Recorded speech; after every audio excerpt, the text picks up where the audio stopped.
इसका एक अर्थ तो यह है कि मानव चेतना के पहले या उसके बिना चारों अवस्थाओं का संतुलित रहना संभव नहीं है ना, क्योंकि ये आवश्यक है।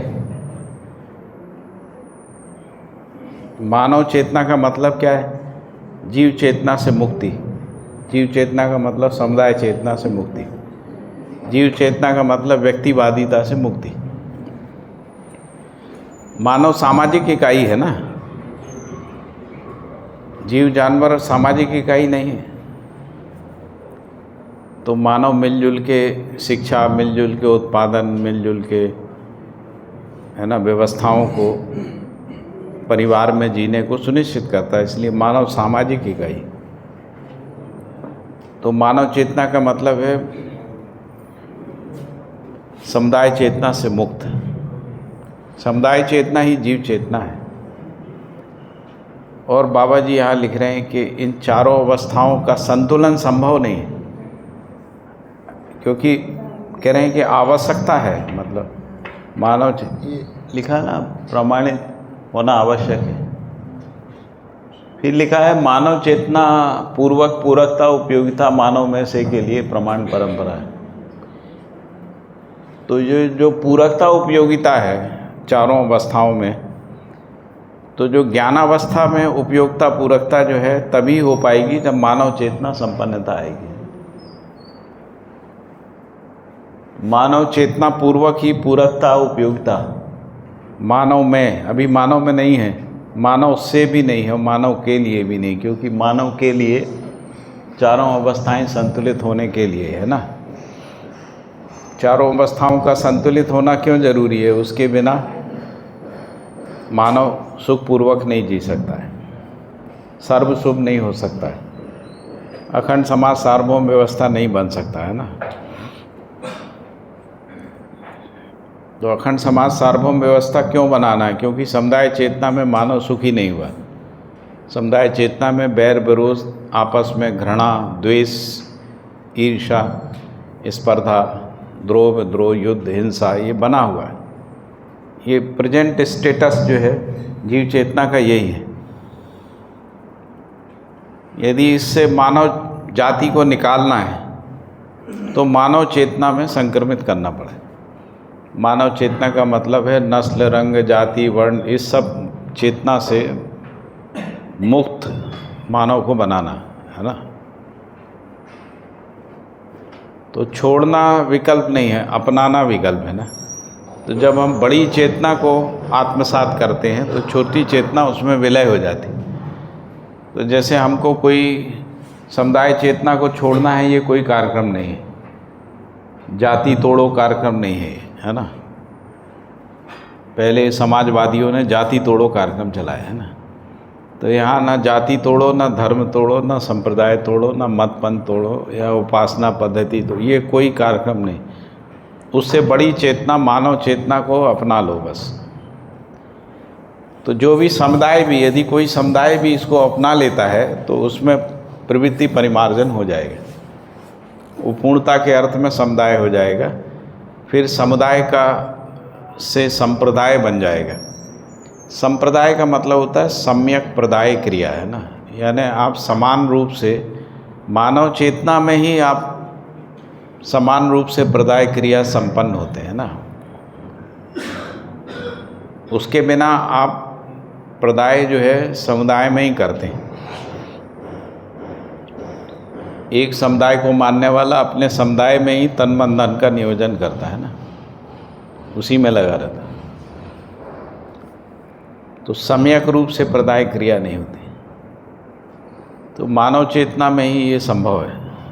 तो समुदाय चेतना में चारों अवस्थाओं में परस्पर पूरकता संभव नहीं है, ये बात समझ में आना चाहिए। तो मैंने आपसे कहा कि जो मानव चेतना है व्यक्ति में समझ में ही नहीं आती, परिवार में भी नहीं समझ में, क्योंकि परिवार में सब एक ही समुदाय के लोग होते हैं। यहाँ तक कि एक समुदाय में भी समझ में नहीं आती, क्योंकि वहाँ सब एक ही मान्यताओं के लोग रहते हैं ना। तो जब पूरी मानव जाति को देखते हैं तब हमको समुदाय चेतना और उसकी सीमा, उससे समस्या, उसके फल परिणाम वो हमको मूल्यांकित होते हैं ना, समीक्षित होते हैं, मूल्यांकित होते हैं, समझ में आते हैं, स्पष्ट होते हैं, अनावश्यक लगते हैं, है ना। उससे धरती की समस्याएं समझ में आती हैं। उसी के कारण से धरती में 4 अवस्थाओं में पूरकता सूत्र नहीं मिलता है ना, ऐसा। तो यही व्याख्या होगी जो ऊपर की 2 लाइनें लिखी, ठीक है कि नहीं?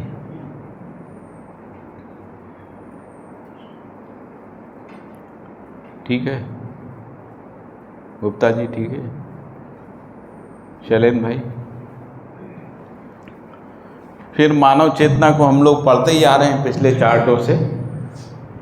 यहाँ पर फिर से लिखा है ज्ञान विवेक विज्ञान सम्मत सोच विचार, अभी जो पिछले सेशन में बात कर ही योजना कार्य व्यवहार ही प्रबुद्धता। यदि हमारा विचार सोच विचार ज्ञान विवेक विज्ञान सम्मत है और इसी अर्थ में हम योजनाएं बनाते हैं जीने की, परिवार में, समाज में, और इसी के अर्थ में ज्ञान विवेक के अर्थ में कार्य व्यवहार है। अभी मान लो नहीं है, हम सोच पाते हैं, अभी हम तो कह रहे हैं मैं केवल अभी पहले ही पे आ जाएं, सोच विचार कर लें, योजना का सोच विचार कर लें, कार्य व्यवहार का सोच विचार कर लें, तो कम से कम वैचारिक प्रबुद्धता तक तो आ ही जाते हैं।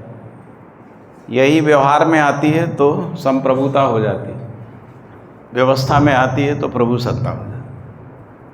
तो प्रबुद्धता, संप्रभुता, प्रभु सत्ता सहज रूप में मानवत्व सहज व्यवस्था, क्योंकि व्यवस्था मानवत्व सहित ही है, समुदाय चेतना में व्यवस्था नहीं है। क्योंकि समुदाय चेतना में परस्पर स्वयं श्रेष्ठता का अहंकार है, परस्पर द्वेष है। अभी तक एक भी समुदाय जो है द्वेष मुक्त समुदाय है, अभी तक एक भी समुदाय, अभी तक एक भी समुदाय, ठीक है, अभी तक एक भी समुदाय, ठीक है क्या?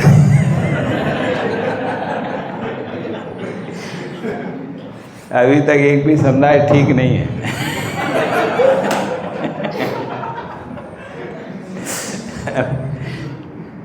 तो एक भी समुदाय जो है व्यवस्था के अर्थ में, जिसको अपन 4 अवस्थाओं में संतुलन कह रहे हैं, उसके अर्थ में प्रमाणित नहीं है इस धरती पे, ऐसा है। यानी मानवत्व सहित व्यवस्था, मानवत्व सहित व्यवस्था को कहा कि परिवार मूलक स्वराज व्यवस्था, और परिवार मूलक स्वराज व्यवस्था में ही मानवीय शिक्षा, मानवीय संस्कार, मानवीय न्याय सुरक्षा, मानवीय उत्पादन कार्य विनिमय को स्वास्थ्य संयम सहज प्रयोजन प्रमाणित होना समीचीन है। इसी को कह रहे हैं मानव चेतना पूर्वक पूरकता उपयोगिता। मानव में से के लिए वर्तमान प्रमाण, जो पहला कॉलम है, ये पूरे ऊपर के पूरे सेंटेंस को क्वालिफाई कर रहा है। फिर पूरकता उपयोगिता को स्पष्ट किया है। समृद्ध पदार्थावस्था प्राणावस्था में प्रकट। प्राणावस्था के लिए, प्राणावस्था होने के पश्चात जीवावस्था के लिए, जीवावस्था समृद्ध होने के पश्चात ज्ञानावस्था के लिए या के शरीर रचना के लिए। देखिए यहाँ पर जो मैं कल भी बोल रहा था कि मानव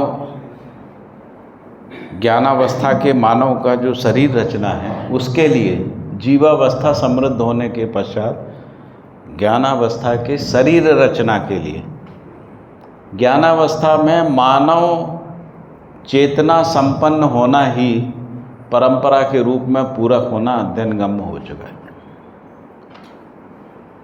तो ये पूरकता सूत्र जो 4 अवस्थाओं का है कि पदार्थावस्था समृद्ध होती है तो प्राणावस्था का प्रकटन होता है। जब ये दोनों अवस्थाएं पूरक होती, समृद्ध होती हैं, तो जीवावस्था का प्रकटन होता है, जीवावस्था के साथ पूरकता हो जाती है। ये तीनों समृद्ध होने से ज्ञानावस्था की शरीर रचना होती है और ज्ञानावस्था का प्रकटन होता है। ज्ञानावस्था में जब मानव परस्पर पूरक हो जाता है चारों अवस्थाओं के साथ, तो उसी को कह रहे हैं मानव चेतना पूर्वक पूरकता, उपयोगिता। और ये मानव में से के लिए ही प्रमाण वर्तमान है। प्रमाण को लिखा है, अस्तित्व व्यापक वस्तु में संपूर्ण एक एक वस्तु का डूबी भीगी घिरी रहना स्पष्ट है, जिसमें से पदार्थ अवस्था ह्रास परम अवस्था में भी विकास क्रम निहित रहता है ना। जड़ में जो ह्रास है उसमें भी विकास के लिए पूरकता रहती है। फलस्वरूप ह्रास के अनंतर विकास की संभावना रहना समझ में आता है। इसी क्रम में प्रत्येक अवस्था अपने में समृद्ध हो आगे की अवस्था के लिए पूरक होना भी समझ में आता है। ठीक है, तो ये पूरकता को फिर से एक अलग दृष्टिकोण से प्रमाण के अर्थ में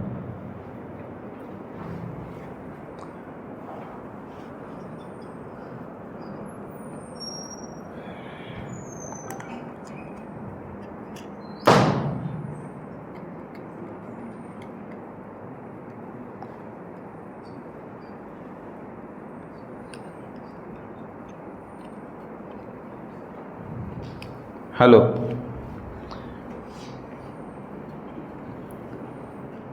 और लास्ट में कंक्लूजन में लिखा है, मानव ही जागृति पूर्वक मानव, देव मानव, दिव्य मानव, चेतना सहज विधि से जीने देना और जीना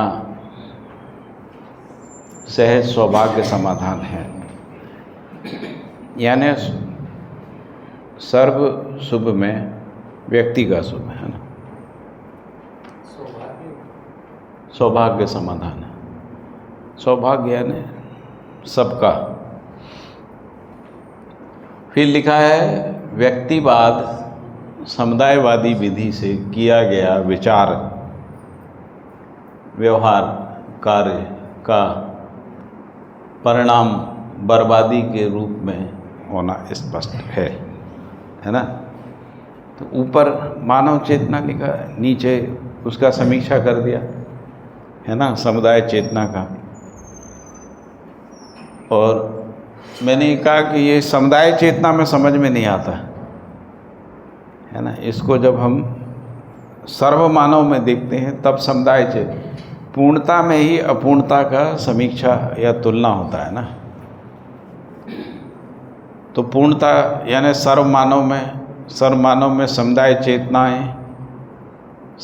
चेतना में लिखा है कि जो भी विचार है, कार्य है, व्यवहार है, उसका परिणाम बर्बादी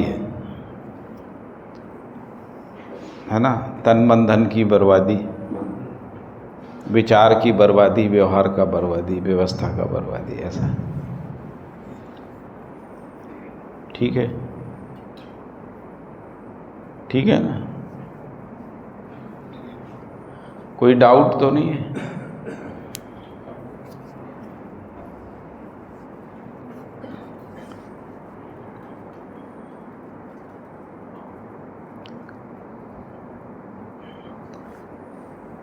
ठीक है, यदि स्पष्ट हो गया तो अगला चार्ट कर लें।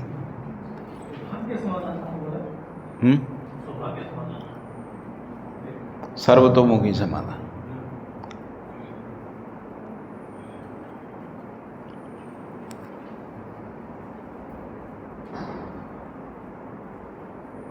क्या हो गया?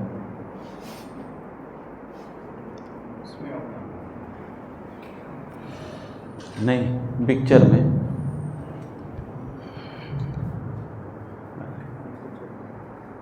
कोई भी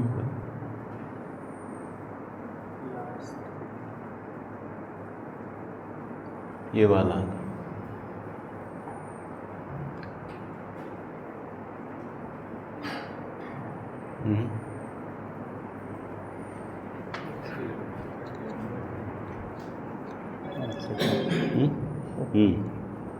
ओपन विद पिक्चर फोटोज।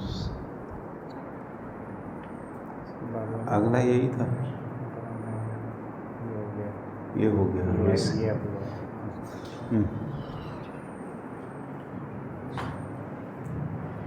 अब लिख रहा है कि जागृत मानव परंपरा में अवस्था यानी आयु के अनुसार, समाधान समृद्धि के अनुसार परस्पर पहचान है।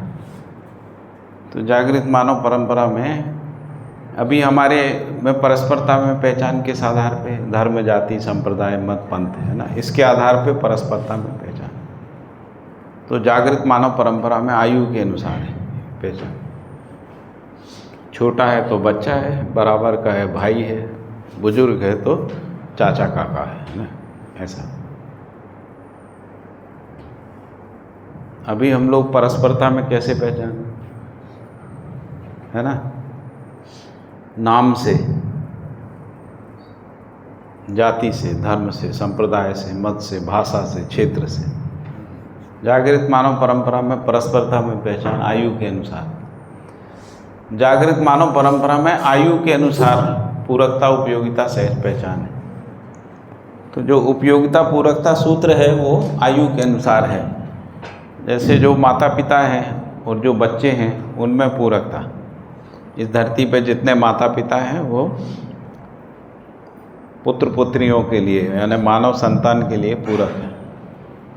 इस अनुसार पूरकता उपयोगिता सूत्र के अर्थ में परस्परता में पहचान है और यहीं पे समुदाय चेतना का विलय है।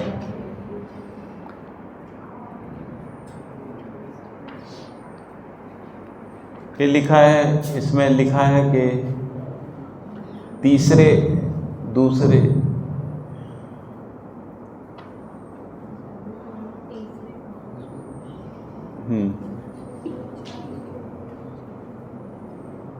तो लिखा है कि पहला कहाँ गया है? पहला 5 वर्ष नहीं लिखा, ये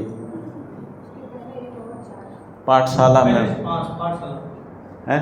यहाँ से चलिए अपन तीसरे से चलते हैं। तीसरे 5 वर्ष यानी 15 साल, है ना। तो तीसरे 5 वर्ष में मानव, देव मानव, दिव्य मानव चेतना में से जागृति पूर्वक प्रमाणित होने के अर्थ में अध्ययन जो शेष रहता है, यानी मान लीजिए स्कूली शिक्षा पूरी हो गई 15 साल में और जो अध्ययन शेष रह गया उसे पूरा करना और कर्माभ्यास उत्पादन के रूप में व्यवहाराभ्यास, न्याय, धर्म, सत्य, सहज, प्रमाण परंपरा के अर्थ में प्रस्तुत स्थापित करना ही दीक्षांत है। दीक्षांत ये परस्पर पहचान के अर्थ में बता रहे हैं कि जागृत मानव परंपरा में पहचान कैसे बनेगी, है ना, परस्परता। और यही चेतना विकास मूल्य शिक्षा में पारंगत होने का सत्यापन है। फिर कह रहे हैं दूसरे 5 वर्ष में यानी 10 साल, दूसरे 5 वर्ष यानी 5 साल से 10 साल, दूसरे 5 वर्ष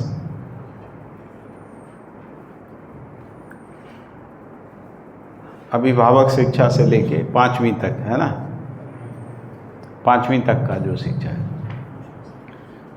उसमें अनुशासन, आज्ञा पालन, अनुकरण, अनुसरण की ओर ध्यानाकर्षण से प्राप्त स्वीकृति, पूरकता के साथ उपयोगिता, सदुपयोगिता के अर्थ में कार्य करने में प्रवृत्त होना।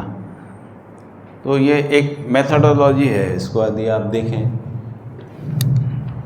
तो जागृत मानव परंपरा में मेथोडोलॉजी क्या है, तो पहले 5 वर्ष में तो माता पिता के साथ अभिभावक शिक्षा है। अभिभावक बच्चों से 5 साल में केवल इतनी ही अपेक्षा करते हैं कि उनके मुख मुद्रा में प्रसन्नता बनी रहे, मुस्कान बना रहे, है ना। उसके लिए हर प्रकार का एफर्ट करते हैं ना। लेकिन अगले 5 साल में और उससे लेके 10 साल की उम्र तक उनमें क्या करते हैं? अनुशासन, आज्ञा पालन, अनुकरण, अनुसरण की ओर ध्यानाकर्षण विधि से प्राप्त स्वीकृति, पूरकता के अर्थ में उपयोगिता, सदुपयोगिता के अर्थ में काम करने, प्रवृत्त होने। यानी जो छोटे बच्चे होते हैं उनके पास जो भी वस्तु है, कॉपी है, किताब है, बस्ता है, जूते हैं, कपड़े हैं, है ना, इनका सदुपयोगता, सुरक्षा उनको सिखाना, अनुशासन सिखाना। अनुशासन कैसे सिखाएंगे? कोई वस्तु कहाँ रखी जाती है वहीं रखना, उसको सिखाना। जैसे बच्चे आए, बस्ता फेंक दिया, किताबें फेंक दी, कपड़े उतार के फेंक दिए। हम नहा के आए तो कपड़े इधर टांग दिए, उधर टांग दिए। हम किसी बाथरूम में गए, उसको गंदा कर दिया, तो ये अनुशासन नहीं है ना। तो ये खुद भी सीखना, बच्चों को भी सिखाना। अभी तो खुद भी सीखना है। दूसरे 5 साल में ही है अभी तो कई लोग दूसरे 5 साल में हैं।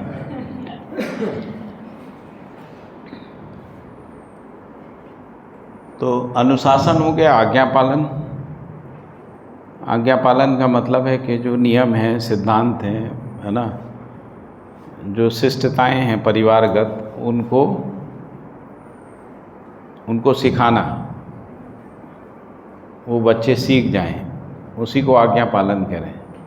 क्योंकि फिर वो उसी आज्ञाओं के अर्थ में शिष्टताओं का निर्वाह करते हैं। ठीक है। फिर लिखा है अनुकरण अनुसरण। तो अनुसरण होता है जैसे शब्द से अर्थ, है ना, शब्द से वाक्य, वाक्य से परिभाषा, परिभाषा से अर्थ, ऐसा हम लोग चलते हैं।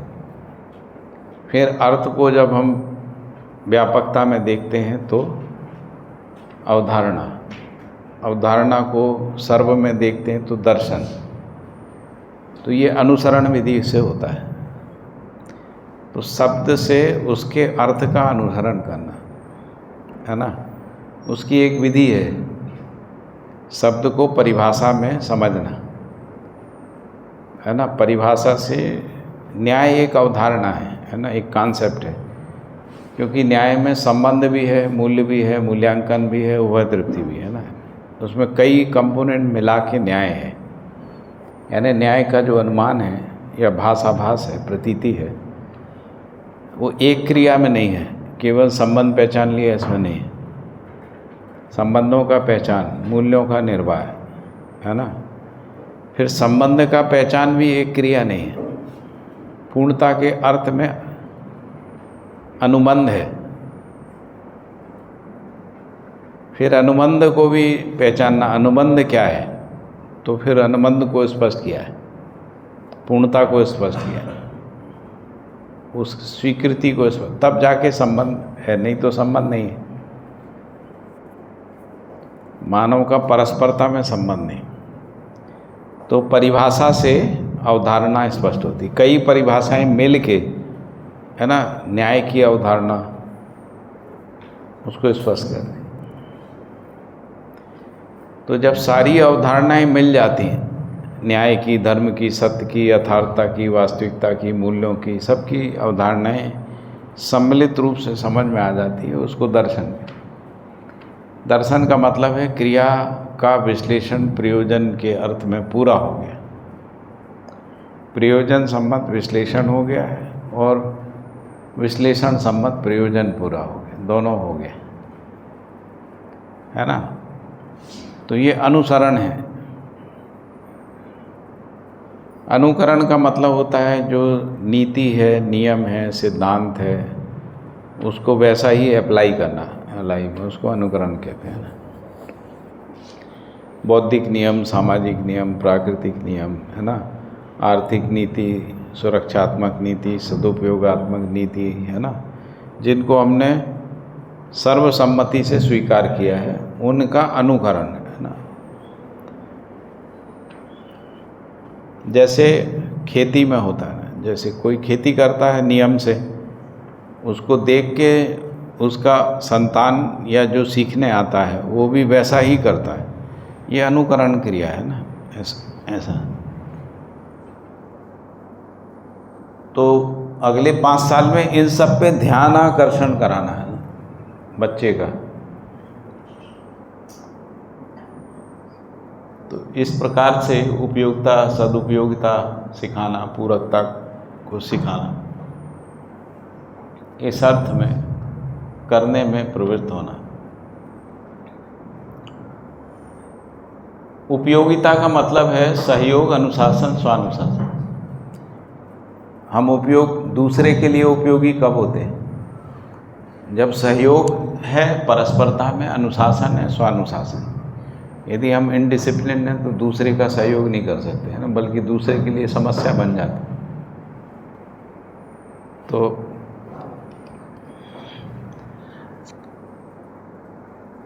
और यदि हम स्वानुशासन नहीं है, नियम न्याय धर्म सत्य से अनुशासित नहीं है, तब भी हम समस्या हैं दूसरे के लिए, है ना? ऐसा।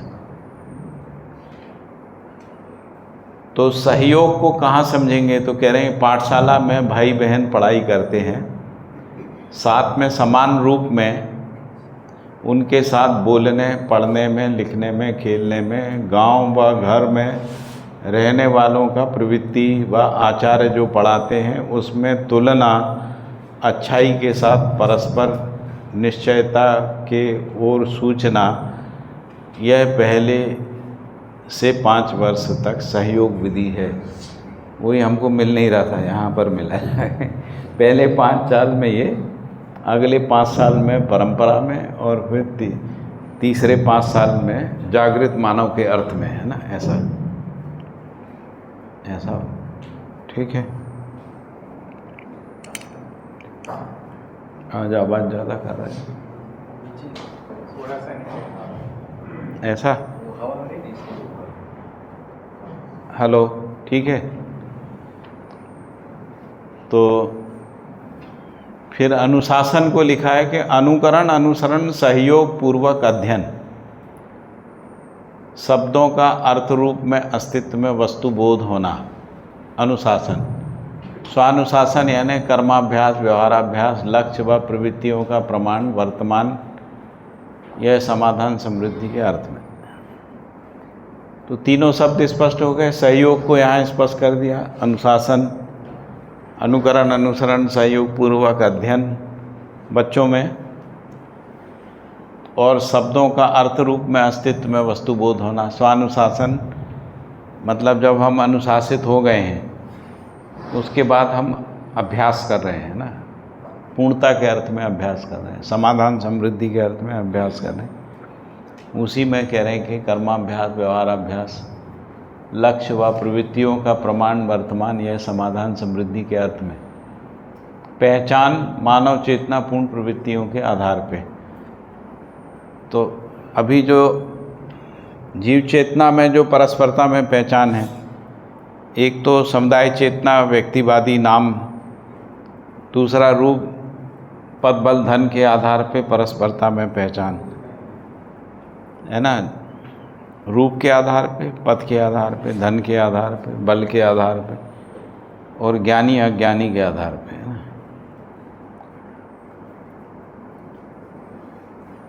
उसकी जगह मानव चेतना पूर्ण प्रवृत्तियों के आधार पे परस्परता में पहचान। तो जागृत मानव परंपरा में आयु के अनुसार पूरकता, उपयोगिता, सहज पहचान, पहले 5 साल में, दूसरे 5 साल में, तीसरे 5 साल में, और फिर निरंतरता के अर्थ में। सहअस्तित्व नित्य प्रभावी है, इसका प्रमाण आगे सोचना है। ये बाबा जी ने, ये जो मैंने लिखा है ना, उनकी डायरी में लिखा है, आगे सोचना है, मतलब आगे का चार्ट इससे आगे सोच के बनाना है। ये आगे सोचना है, जागृत मानव परंपरा के बाद थोड़ी सोचना है। मतलब जो बाबा जी लिख रहे हैं उस डायरी में नोट लगा दिया है कि सहअस्तित्व नित्य प्रभावी है, इसका प्रमाण आगे सोचना है। आगे भी बाबा जी को करना है, नहीं तो आप सोचेंगे चार्ट में ये क्या है, आगे आगे यानी कब? जागृत मानव परंपरा उसके बाद कैसे सोचेंगे? ठीक है। इसमें जो फर्स्ट 10 इयर्स हैं वो इसमें जो कह रहे हैं कि तभी शास्त्र अभ्यास बच्चों को अनुकरण उस अनुकरण, अनुसरण और शासन विधि से सिखाना है। उसके बाद जो कर्म अभ्यास और व्यवहार अभ्यास वो तो है 15 साल के बाद 15 साल के बाद है। हाँ। तो जो शास्त्र अभ्यास है वो फर्स्ट 10 इयर्स तक शास्त्र अभ्यास 15 साल तक टिल 15 इयर्स। हाँ, 15 के बाद लिखा है जो छूट गया है, जो छूट गया है कर्म अभ्यास और लिखा ना कि प्रमाणित होने के अर्थ में अध्ययन जो शेष रहता है, अब 15 साल के बाद अभ्यास है। एक्चुअली मैं जो अभी एग्जिस्टिंग मेथडोलॉजी से इसमें कंटेंट का फर्क है, जो अभी का है और जो अपना मध्यस्थ दर्शन की जो कंटेंट, तो कंटेंट का सिर्फ फ़र्क है क्योंकि फर्स्ट 5 इयर्स में तो बच्चों को खेल के रूप में कुछ सिखाते ही हैं। तो नहीं, हम अभी जो सिखाते हैं उसमें अक्षर ज्ञान, अक्षर बोध, संख्या बोध, भाषा और कुछ थोड़ा परिवेश के बारे में सोशल स्टडी कहते हैं। बाकी अनौपचारिक शिक्षा में खेल से, प्रोजेक्ट बेस्ड लर्निंग में प्रोजेक्ट से, है ना, इससे सिखाते। लेकिन जो अनुकरण, अनुसरण, आज्ञा पालन, अनुशासन, ये नहीं आता।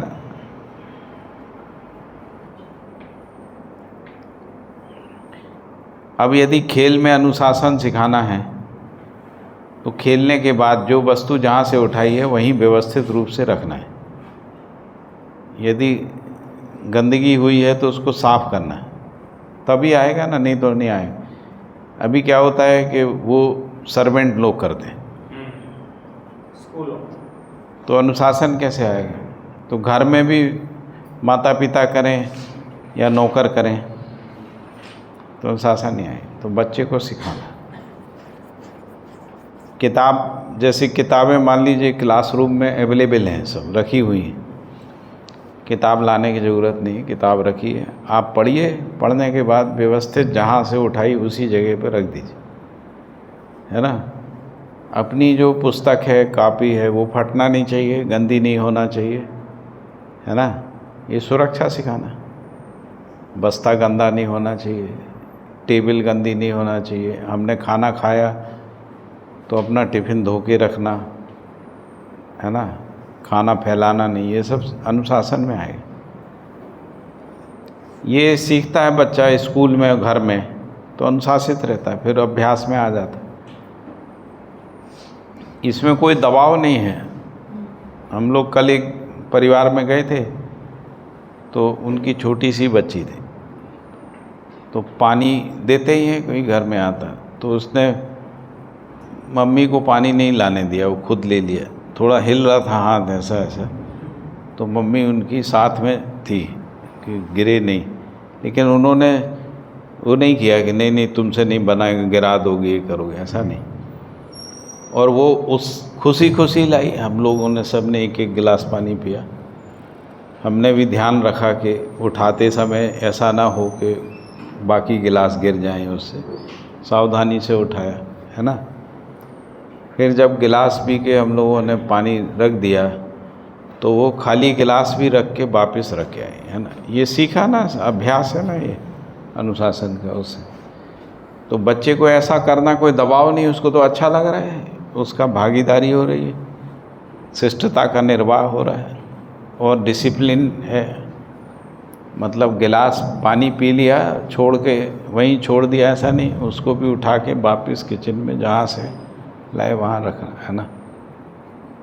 तो ये एक अभ्यास है, मतलब तो स्कूलों में भी ये अभ्यास हो सकता है ना। ऐसे ही बाकी सारे अभ्यास हो सकते।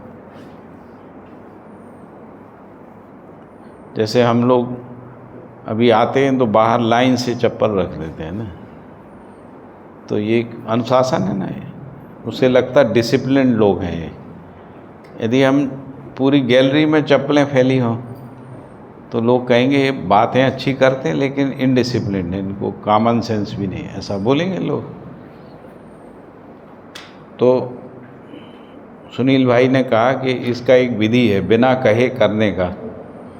हमको कहना किसी से कुछ नहीं, शुरू के जो 4 लोग आते हैं वो अपनी चप्पल लाइन से रख दें, बाकी लोग अपने आप रख दें।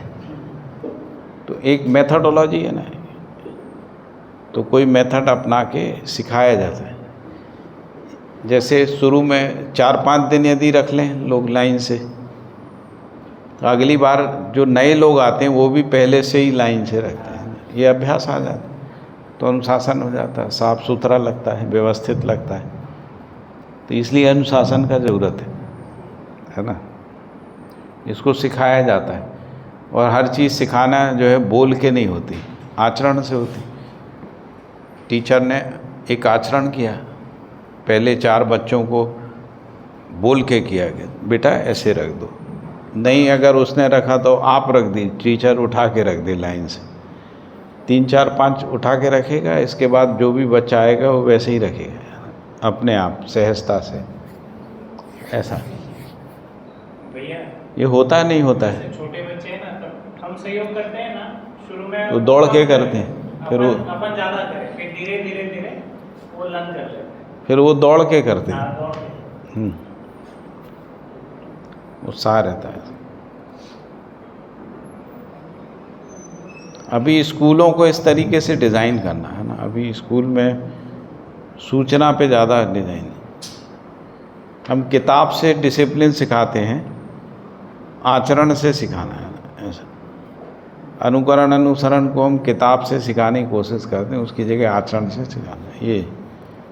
तो ये परिमार्जन ऐसा स्कूल अभी बनना है। कुछ प्रयोग किया है इसमें अभिभावक विद्यालय में, और उसमें परिमार्जन करना और उसको अच्छा बनाना है। इसके लिए खूब सोचना ज़रूरी है। सोचेंगे नहीं तो नहीं होगा। सोचना कैसे होगा, सोचें, आगे सोचें, ये लिखा है आगे सोचें। ठीक है, आगे बाबा जी देखिए, किसी भी चीज़ को, एक विद्यालय को भी सोच रहे हैं तो पूर्णता के अर्थ में सोच रहे हैं। पूर्णता को के अर्थ में, संस्कारित करने के अर्थ में, है ना। बच्चों को देख रहे हैं। यहाँ पे बाबा जी किसी भी विद्यालय को इसलिए नहीं देख रहे नौकरी मिलेगी नहीं, पैकेज मिलेगा नहीं, कितना मिलेगा, हमारा जीवन विद्या पढ़ेगा तो सबसे ज़्यादा पैकेज मिलेगा तो हमारा पॉपुलर हो जाएगा। ये विधि नहीं है। विधि क्या काम कर रही है, मतलब मानव बनेगा कि नहीं। मानव बनेगा तो धरती की समस्याओं का समाधान होगा, चारों अवस्थाओं में संतुलन होगा, परस्पर पहचान मानवीयता के आधार पर होगी तो परस्परता में द्वेष खत्म होगा, संकीर्णताएं खत्म होंगी। तो पूर्णता के अर्थ में शिक्षा की क्रिया को देख रहे हैं ना, ऐसा। तो ये अभ्यास हम लोगों को भी करना है, हमको हर चीज़ को पूर्णता के अर्थ में देखना। खाना पीना, उठना बैठना, सोना, पढ़ना, शिक्षा, स्वास्थ्य, सबको पूर्णता के अर्थ में, सुरक्षा, सदुपयोगिता, पूर्णता के अर्थ। और उसको कैसे आचरण के माध्यम से सिखाना, यही तो काम है। और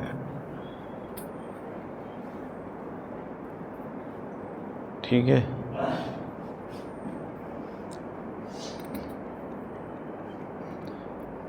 तो हमारे कुछ साथी थे, तो वो सहयोग करने को तो तैयार रहते हैं, सहयोग लेने को नहीं रहते। वो कहते हैं हम सहयोग कर देंगे, हम लेंगे नहीं किसी सहयोग। तो मैंने कहा कि आपसे फिर कोई लेगा नहीं। जैसे आप सहयोग करो, 2-3 बार लो लगेगा यार, मैं इनसे क्यों बार बार लूँ सहयोग। तो यदि आप सहयोग लोगे तो आप दे पाओगे, नहीं तो एक समय के बाद नहीं दे पाओगे, है ना। क्योंकि लोगों को खराब लगता है, यार मैं कितने बार बोलूँ, है ना। जैसे मान लो आपने सुनील भाई को बोला कि यार हमको स्टेशन से ले लेना, तो ले आए। अगली बार संकोच लगेगा, पिछली बार भी बोला था, चलो एक बार और बोल देते हैं। सुनील भाई ने फिर भी सहयोग कर दिया, फिर तीसरी बार संकोच में आ जाएंगे, है ना। अब सुनील भाई सहयोग देते हैं, लेकिन वो आपके शहर जाते हैं, वो कहते हैं मैं तो नहीं बोलूँगा कि मुझे आप लेने आओ, है ना। तो वो आए और पता लगा कि वो आए थे और आपको पता लगा कि आपसे पूछा ही नहीं उन्होंने, आपके घर भी आ गए लेकिन आपसे सहयोग नहीं लिया। अगली बार जब आप आओगे उनके शहर तो सहयोग लोगे ही नहीं,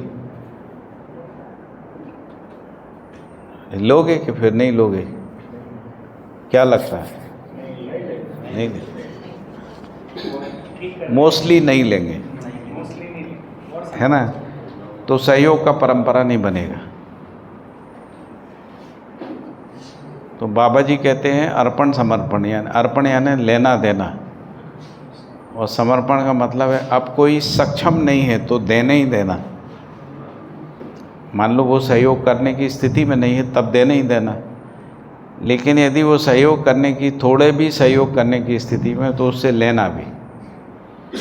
जब आप आपस में लेते देते हैं तभी अधिकार बनता है ना, नहीं तो अधिकार नहीं बनता है। विश्वास बनता है, निश्चिंतता रहती है, संकोच नहीं रहता है, दबाव नहीं रहता है, हीनता अहंकार भी नहीं रहता है। तो इसलिए ये जो सहयोग था ना, उसको समझना है। सहयोग ऐसे नहीं होता है वन साइडेड, है ना। तो जितना सहयोग करना जरूरी है उतना सहयोग लेना भी जरूरी है। सहयोग का लेना देना ही संबंध का निर्वाह है, केवल सहयोग करना संबंध का निर्वाह नहीं है। तो जैसे माता पिता बच्चों के लिए करते रहें, ये कोई संबंध निर्वाह नहीं, बच्चे भी माता पिता के लिए करें, तब ये संबंध का परस्पर पूरकता उपयोगिता के अर्थ में संबंध निर्वाह है। तो हमको ये सिखाना है ना छोटे बच्चों में कि बेटा उसने तुम्हारा सहयोग किया ना, अब अपन को भी उसका सहयोग करना है ना, ऐसे। तो ये तो लेना भी, उसमें ध्यानाकर्षण दिलाना कि उन्होंने किया, और देना भी, तो जिसको दिया उसको भी ध्यानाकर्षण, देखो भैया जी ने आपको सहयोग किया ना, ऐसे। तो ये परस्परता में चीज़ों को ऐसे सिखाया जाता है ना। यदि आप केवल देते देते हैं तो आप में एक अहंकार भाव है, मैं दे सकता हूँ इसलिए, तो वो आपके अहंकार को कहीं ना कहीं आप में ना भी हो तो दूसरे आदमी में आ जाएगा। मान लीजिए आप देते हैं, मैं दे नहीं सकता हूँ, है ना, तो मुझे लगेगा यार मैं कुछ नहीं कर पाता हूँ, ज़िंदगी मेरी बेकार है, हाँ मेरी बेकार है ज़िंदगी, मैं कुछ कमा पाऊँगा तब कर पाऊँगा, है ना। तो ये बहुत चीज़ों पे ध्यान जाता है ना। तो हम लोग, मैं एक शिविर का भी बताता हूँ उदाहरण। तो शिविर में क्या होता था, जो पैसे वाले लोग शिविर में आते हैं और पैसे वाले लोग ही उसका संचालन करते हैं, है ना। तो जो गरीब परिवार से आते हैं वो अलग रहते हैं, उनमें हीनता रहती है। मैंने सम्मेलन में भी ऐसा देखा, उनमें हीनता बनी रहती है, वो अपनी बात नहीं कहते, संकोच में रहते हैं, दबाव में रहते हैं, है ना। तो जो जिसको अपन कहें वो वातावरण नहीं बनता। तो इसीलिए सभा विधि से करते हैं तो ये ख़त्म हो जाता है, विलय हो जाता है। सभा विधि में पता ही नहीं है किसने किया, क्या किया, कितना किया, सभा ने तय किया। सभा में आप सभी को शामिल कर सकते हैं, तो सभा विधि में विलय हो जाता है, ऐसा। तो इसलिए कई बार हमको पता नहीं लगता है कौन सी प्रवृत्ति क्या, है ना, क्या चीज़ पैदा कर देगी। तो ये सब चीज़ों पे ध्यान रखना आगे मानवीय परंपरा बनाने के लिए, ये सब विद्यालय में भी रखना, है ना। जैसे मान लीजिए हम विद्यालय चला रहे हैं मानवीय चेतना का, ठीक है, और हम महंगी कार से आते हैं और हम महंगे कपड़े पहन के आते हैं, ठीक है, और फिर वहाँ पे हम मानवता सिखा रहे हैं, तो बच्चा क्या प्रेरणा लेगा? उसको लगेगा कि मेरे पास भी गाड़ी होना चाहिए, अच्छे कपड़े होना चाहिए, इसीलिए क्योंकि वो टीचर को सही मानता है, उसको स्वीकार कर ले, उससे तदा करो। ये बहुत छोटी छोटी बातें हैं। अपन जब शिक्षा को मानवीयता के अर्थ में प्लान करते हैं तो इन सब पे ध्यान देना पड़ेगा, है ना। तो जैसे मान लीजिए कि हम अनुशासन सिखाते हैं, खुद अनुशासित नहीं रहते, अनुशासन सिखाते हैं, तो प्रेरणा क्या मिलेगी कि जब मैं बड़ा हो जाऊंगा तो मैं लोगों से करवाऊंगा, ये हो जाए, खुद नहीं करूँ तो ब्यूरोक्रेट पुलिस ऑफिसर बन जाएगा, करवाएगा, डंडा मार के कराएगा। आपने देखा होगा पुलिस की गाड़ियाँ ट्रैफिक रूल को आम तौर पे फॉलो नहीं करती हैं, लोगों को करवाती हैं। तो लोग कहते हैं कि कैसे पुलिस वाले, खुद तो करते नहीं। तो जो देखता है उसको लगता है कि मैं पुलिस वाला हो जाऊंगा तो मैं दंडेश कराऊंगा क्योंकि वो कम्युनिकेट होता है समाज में। तो कैसे जीव चेतना, अमानवीयता, दीनता, हीनता, क्रूरता, विषय प्रवृत्ति है ना, उपभोक्तावाद, ये सब कैसे समाज में जाता है ना, इस सब पे हमको संवेदनशीलता के साथ विचार करना है। इसके लिए खूब सोचना, खूब विचार करना। हम नहीं कर पाते हैं तो भी विचार करना। मान लो हमारा स्कूल नहीं, हम क्यों विचार करें? ऐसा नहीं। मान लीजिए सारे दुनिया के स्कूलों की समस्याओं का समाधान हमको ही करना है, ऐसा सोच के विचार करना, है ना, सबको ठीक करना है। ऐसा विचार करने में क्या जा रहा है? कुछ पैसा लग नहीं रहा। आपका जो समय बेकार जा रहा था निरर्थक विचार में, वो सार्थक विचार में सफल हो रहा है ना। जो विचार में जो द्वंद्व, कॉन्फ्लिक्ट था, वो ख़त्म हो रहा है। तो जितना विचार कर रहे हैं उतना कंफर्टेबल हो रहे हैं। थोड़े समय लग सकता है, शेख चिल्ली की तरह सोच रहे हैं, ऐसा लग सकता है, लेकिन वो शेख चिल्ली की तरह सोचना नहीं है।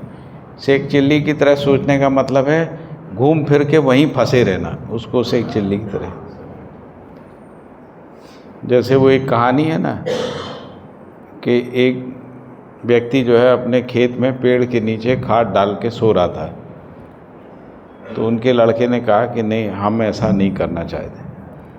तो उन्होंने कहा तुम क्या करना चाहते? कहना हम नौकरी करेंगे और पैसा कमाएंगे। तो उनका पैसा कमा के क्या करोगे? तो कहने लगे अच्छा घर बनाएंगे।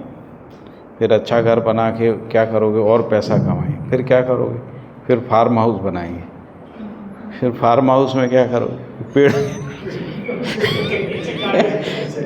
पेड़ के नीचे बैठ के सोएंगे। तो कहने लगे वही तो हम कर रहे हैं, पेड़ के नीचे सो रहे। तो कल्पनाशीलता को दौड़ाएंगे तो पता लगेगा कि जिस रेट रेस में हम लगे हैं, ऐसा तो नहीं है हम तो वो पहले से ही मिला हुआ है हमको, है ना, प्राप्ति है। तो पता लगा दौड़, कितना भी दौड़ते दौड़ते उस जगह गए, वहीं पहुंच गए। तो इसलिए विचार करना, विचार करने से नियंत्रण,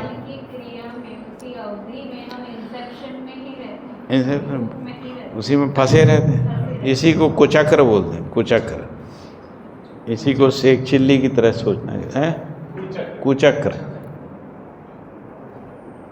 आशा, विचार, इच्छा, है ना।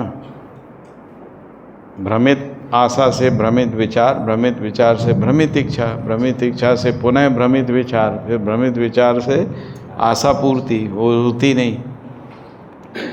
फिर दूसरी में आस्वादन में जाते हैं, फिर विचार करते हैं, फिर इच्छा करते हैं। ये कुचक्र चलता रहे, इसी में ज़िंदगी निकल जाए।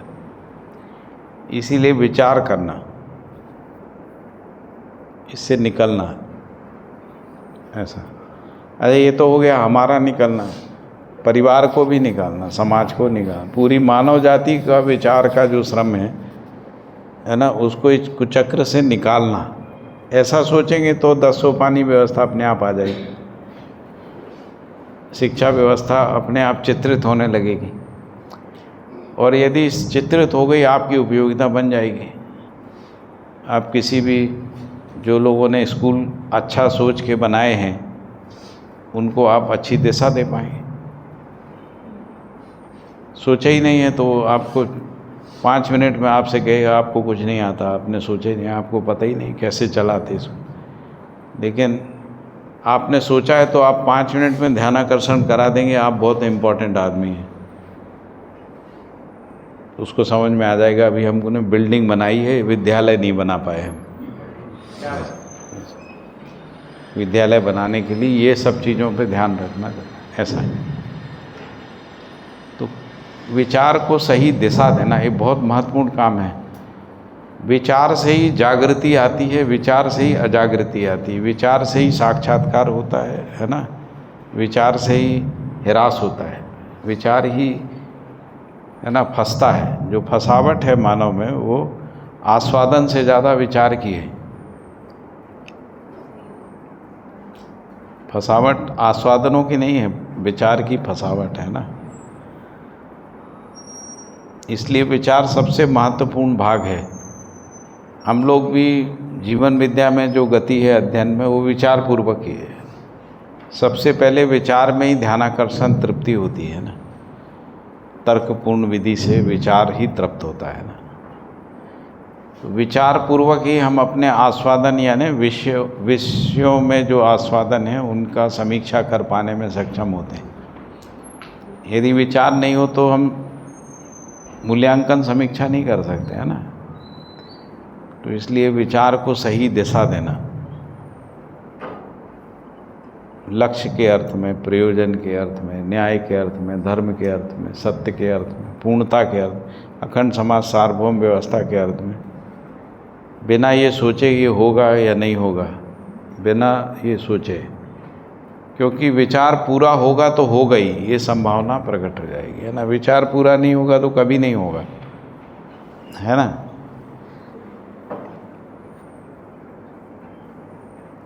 जैसे विचार पूरा हुआ तो हवाई जहाज बन गया। अगर मान लो विचार पूरा नहीं होता तो यूटोपियन ही था हवा में उड़ना है ना।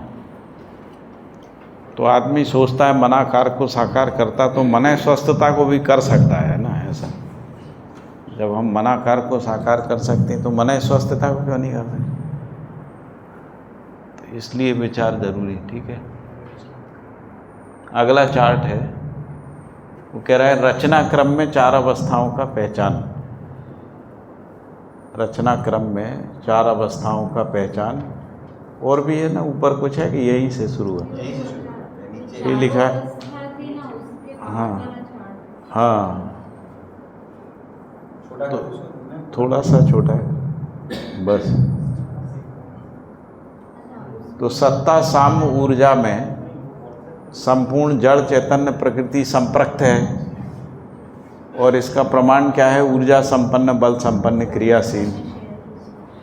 और यही श्रम गति परिणाम पूर्वक परमाणु में ही विकास ही गठन पूर्णता, परिणाम का अमृत ही जीवन पद प्रतिष्ठा। जीवन और जीवन शक्ति आंशिक रूप से शरीर का संचालन करना। जीवन और शरीर रचना के संयुक्त रूप में जीव और मानव परंपरा, संपूर्ण जीव परंपरा जीवनी क्रम में। ये तो हो गया रचना क्रम में 4 अवस्थाओं का पहचान है ना। फिर लिखा है मानव परंपरा जागृति क्रम, जागृति सहज प्रमाण वर्तमान है। तो मानव परंपरा को लिखा है मनाकार को समृद्धि के अर्थ में साकार करने और मन स्वस्थता अर्थात सर्वतोमुखी समाधान, सहस्तित्व में अनुभव सहित, परम सत्य में संपन्नता सहित प्रमाण व न्याय पूर्ण व्यवहार परंपरा ही मन स्वस्थता का पूर्ण वैभव है। मन स्वस्थता किसको कह रहे हैं बाबा जी, है ना? सर्वतोमुखी समाधान। मेरा समाधान परिवार का, समाज का, जाति का, धर्म का, पैसे कौड़ी का, घर का, ये सब समाधान नहीं कह रहे। ये बहुत छोटी चीज़ें हैं, इसको आदमी कर ही लेता है। गरीब से गरीब आदमी भी घर बना लेता है, जी लेता है, बच्चे पैदा कर लेता है ना, पढ़ा लिखा लेता है। वो कोई बहुत बड़ा काम ही नहीं लगेगा, है ना। तो जो है वो कह रहे हैं सर्वतोमुखी समाधान, पूरी मानव जाति में समाधान आ जाए, मानव जाति के विचार में, व्यवहार में, कार्य में, है ना। मानव जाति के पांचों व्यवस्थात्मक कार्यक्रम इस समय संकटग्रस्त हैं। शिक्षा संकटग्रस्त है, स्वास्थ्य संयम संकटग्रस्त है, न्याय सुरक्षा संकटग्रस्त है, उत्पादन संकटग्रस्त है, पूरा उत्पादन जहर का हो गया, है ना। विनिमय के चक्कर में युद्ध हो रहे हैं, सारे युद्ध व्यापार के चक्कर में हो रहे हैं। हम अपना माल जो है समुद्र रास्ते से, अभी जो यूक्रेन वार है उसका भी चक्कर व्यापार ही है ना, और जो इज़राइल का वार है उसके मूल में भी वो कॉरिडोर है जिससे इज़राइल यूरोप से कनेक्ट हो सकता है। और इस्लामिक देशों को, जो दूसरे देश हैं, उनको लगता है कि यदि इज़राइल अपना माल वहाँ से भेजने लगा या भारत का माल यूरोप में आने लगा तो हमारा माल नहीं बिकेगा। वो चक्कर में मार काट मची हुई है ना। तो विनिमय भी संकटग्रस्त है, ठीक है। उसकी तात्विकता बाबा जी ने सब बता दी, तात्विक समाधान भी बता दिया। लाभ हानि मुक्त विनिमय, लाभ हानि से मुक्त। तो ये कैसे होगा, अब इस पे विचार करना कैसे होगा। ये तो समझ में आता है, मतलब लाभ के चक्कर में ही सारा विनिमय फंसा हुआ है ना। सारा जो झगड़ा है विनिमय का, उसमें जो शोषण है, अपराध है ना, उसमें उसकी तात्विकता को बता दिया, उसका विचार भी पूरा हो गया, तर्क भी तर्क सम्मत हो गया, और प्रमाण दिख ही रहा है, मतलब फल परिणाम भी दिख ही रहा है, मानव जाति में दिख रहा है। और लाभ हानि मुक्त विनिमय भी होता है, ये हमको हमारी परंपरा में है ही। जैसे परिवार में होता है, परिवारों में जब मित्रता घनिष्ठता हो जाती है तो विनिमय होने लगता है, लाभ हानि मुक्त होता है। मतलब ये हो सकता है, ऐसा भी नहीं है कि ये नहीं हो सकता है ना। आभास है ही हमको कि ऐसा होता है। तो अब इसको पूरे समाज में फैलाना, मानव समाज में, तो उसके लिए क्या करना है, तो ये सब अभ्यास बच्चों में लाना है,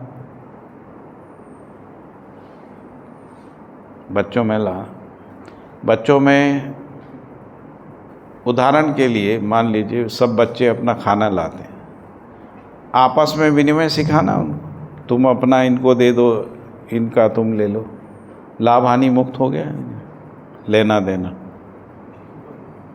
है ना। हम सब लोग जीवन विद्या के जितने भी लोग हैं, सब लोग मिल के कोई चीज़ अपने घर में पैदा करें, हमारे घर जो आता है उसको गिफ्ट में दें। और जब किसी घर जाते हैं कोई देता है तो ज़रूर लें, आप नहीं लोगे तो फिर वो आपसे लेगा नहीं, है ना, तो वो रुक जाएगा। तो देना लेना, प्रसन्नता पूर्वक दें, प्रसन्नता पूर्वक लें, है ना। इसको आपने सहयोग का जो परंपरा है उसको बहुत बढ़िया से रखा है, क्योंकि परंपरा में हमको ऐसे सिखाया जाता है कि हमको देने की ही प्रवृत्ति है, लेने की प्रवृत्ति। तो ये लेना देना जो अर्पण समर्पण, वो बड़ा भाव जो बाबा जी यहाँ पे रख रहे हैं, तो बहुत बढ़िया आदान प्रदान है ना।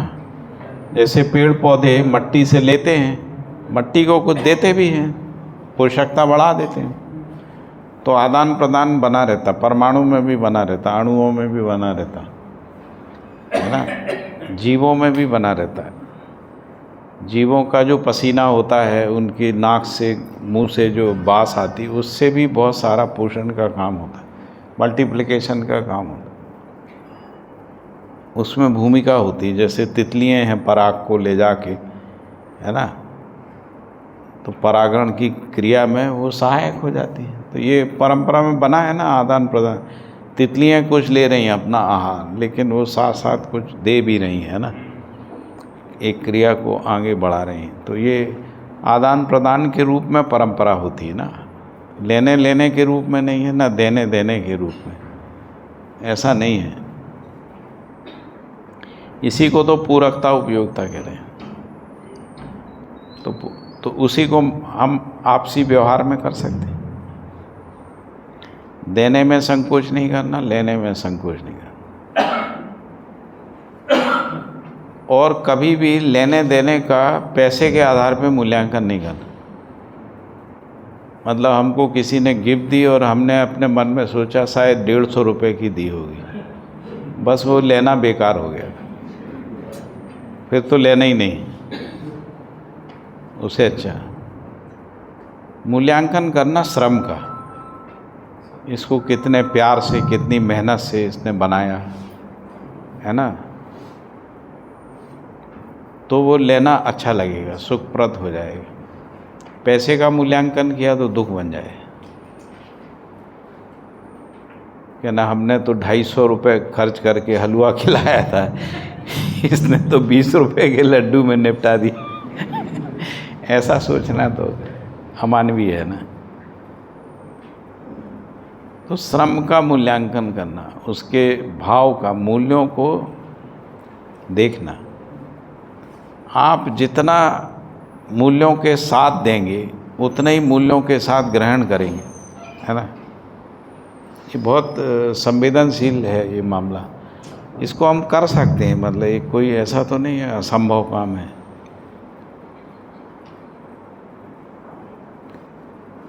फिर एक बार संबंध का स्वीकृति हो जाती है तो आप दो नहीं दो कोई फर्क नहीं पड़ता। हम जैसे हम सुनील भाई के यहाँ आके रुकते हैं, कितने साल से रुक रहे हैं ना, तो हमको ऐसा लगता ही नहीं हम इनके घर आए हैं, हमारे ही घर है, हम आते हैं। वैसे ही बाकी जैसे हम अपने घर में रहते हैं माता पिता बच्चों के साथ, वैसे ही इनके घर में रहते हैं माता पिता बच्चों। कोई मतलब वो नहीं रहता, भाव ही नहीं रहता कुछ ऐसा, हमको लगता ही नहीं। कई बार हम भूल भी जाते हैं हम दिल्ली में हैं कि अहमदाबाद में है, तो ये रहता ही है, संबंधों में ऐसा रहता है। हम राजकोट गए थे, हमको ध्यान ही नहीं आ रहा था, बीच में लग रहा था हम दिल्ली में हैं, ऐसा गाड़ी में जाते समय ऐसा लगा हम दिल्ली में हैं। फिर हमको याद आया नहीं राजकोट में, ये भुज में है, भुज गए थे ना, तो बीच में ध्यान से निकल गया। तो संबंध का स्वीकृति रहता है, अपनत्व का स्वीकृति रहता है, तो फिर ये मायने ही नहीं रखता है ना। तो सब अपने हैं, सब हमारे अपने हैं, सब घर हमारा है, सब संबंधी हमारे हैं, सब हमारे बच्चे हैं, हमारे भाई बहन हैं, है ना। ऐसा भाव रहता है ना। तो अभी हम भरत भाई के यहाँ रुके हुए हैं ना, तो हम उनके घर चले अंदर किचन में चले जाते साथ में, ऐसा रहता है। तो वो हम लोगों से उम्र में बड़े भी हैं, मतलब 71 साल के हैं, है ना, लेकिन वो चाय बना के लाते हैं, हमारे कप उठा के रखते हैं, उनको कोई संकोच नहीं, क्योंकि संबंध का स्वीकृति, संबंध का स्वीकृति नहीं होता तो बड़े हैं वो, तो छोटे को तो कह सकते रखो चलो, है ना। तो संबंध में जब अपना घर जैसा लगता है तो अपना घर रहता है। तो हम किसी घर में रहते हैं, उसका बाथरूम भी साफ कर देते हैं, क्योंकि उसका थोड़ी है, हमारा ही है, ऐसा उसका बाथरूम सोचा तो फिर साफ नहीं कर सकते, है ना। ऐसा है।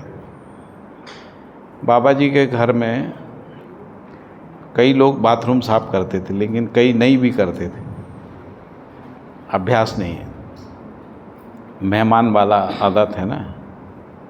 अब जिसने रुकवाया है वो करेगा सब, ऐसा है। तो अम्बा दीदी सुबह 4 बजे से उठ के सारे बाथरूम साफ करती। तो फिर जब पता लग जाए तब शर्म आती है कि यार हम बताओ हम गंदा करके आते हैं, अम्बा दीदी जैसी पुण्यशील महिला जो है वो हमारे टॉयलेट साफ करते। लेकिन वो किसी से कुछ नहीं कहा उन्होंने आज तक कभी, और वो भी सुबह इसलिए करती थी खाली समय रहता था और कोई को पता भी नहीं लगे, लेकिन सब बाथरूम साफ मिलेंगे आपको बाबूजी के घर में। कौन करता है है ना। तो ये जो अपनत्व होता है ना कि ये जो आए हैं, यदि आप वो ये मान के करेंगे ये लोग आते हैं बाबा जी से सीखने और हमारा घर गंदा कर दे, तो मैं क्यों करूं इनका, है ना। यही करें या बाबा जी कोई नौकर रखें उनसे कराएं, तो नहीं होगा। संबंध का स्वीकृति हमारे भाई बहन हैं तभी होता है, तब खाना बनाना, चाय बनाना, दिन भर चाय बनती है उनके यहाँ, 10-15 बार चाय बनती है। कोई भी आया उसने कहा दीदी चाय मिल जाएगी क्या, उसका चाय बना आ जाती, दिन भर चाय बनता रहे। और कभी वो नहीं कहते कि ये टाइम है चाय का, मतलब 10 बजे मिलेगी फिर 4 बजे मिले, ऐसा कोई नियम नहीं है बाबा जी के। आप थक गए और आपने कहा दीदी क्या चाय मिल सकती, तुरंत चाय मिल के आ जाए, तो वहाँ कोई वो नहीं रहता कि नहीं। संबंध में ऐसा हो भी नहीं सकता ना, आप कहो कि 4 बजे मिलेगी फिर आपको 10 बजे मिलेगी, ऐसा नहीं। तो संबंध में कुछ चीज़ें तो आपको हमेशा ही करते रहना पड़ता। और यदि ये प्रसन्नतापूर्वक होता है, मतलब यदि इसमें दबाव दिख जाए तो फिर आप अगली बार चाय नहीं मांगोगे।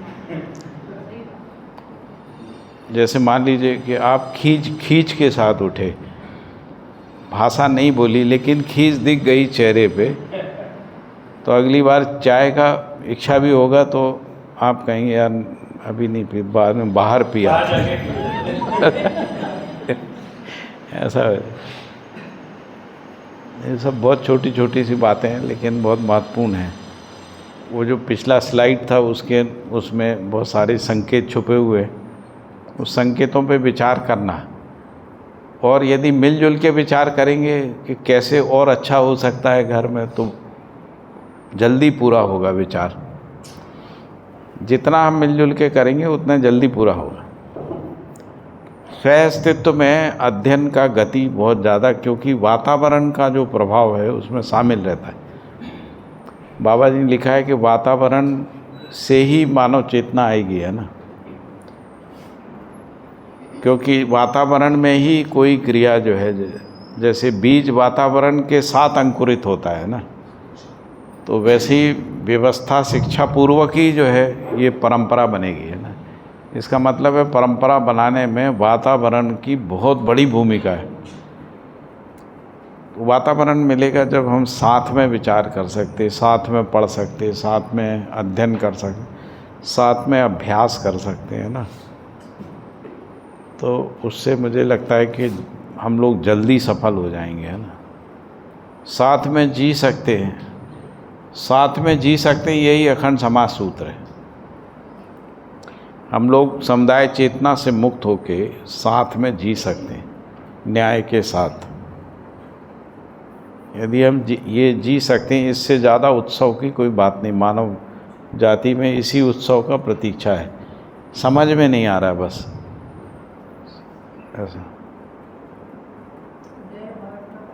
है। संकोच, भय, डर, दुविधा, है ना, सब बना रहे। संबंध होता है तो भय नहीं है, संबंध विहीनता में भय होता है। जब संबंध होता है तभी विश्वास होता है, विश्वास होता है तो भय नहीं होता। संबंध मान्यता नहीं है,